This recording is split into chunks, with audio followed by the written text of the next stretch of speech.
మొత్తానికి తమిళ వెట్రి కழகம் విజయాన్ని సాధిస్తున్నారండి.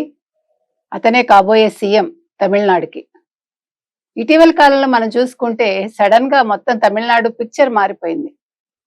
ఎందుకంటే విజయ్ చేసిన ఒక మంచి పని ఏంటంటే, నేను సింహంలాగా సింగిల్ గానే వస్తాను అని సింగిల్ గా వచ్చారు, అతను ప్రూవ్ చేసుకున్నారు. ఇప్పుడు 104 సీట్లలో లీడింగ్ లో ఉన్నాడు ఆయన.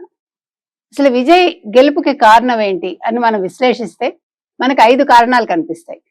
1, అతను సింగిల్ గా రావడం సింహంలాగా.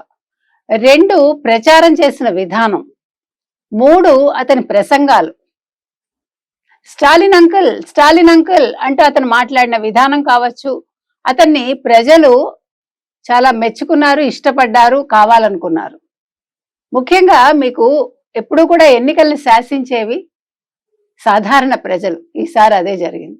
తర్వాత ఎన్నికల గుర్తు విజిల్, తర్వాత యువత. వీటన్నిటినీ మించి మార్చి 8న ఎవరు అమిత్ షాతో భేటీ అయ్యారండి? కేంద్ర హోంశాఖ మాత్యులతోటి త్రిష కూడా పరోక్షంగా విజయ్ గెలుపుకి కారణం అంటున్నారు. యాక్చువల్గా త్రిషే అన్ని ప్రచార సభల్లోనూ ఉంటారు విజయ్తో పాటు అనుకున్నారు.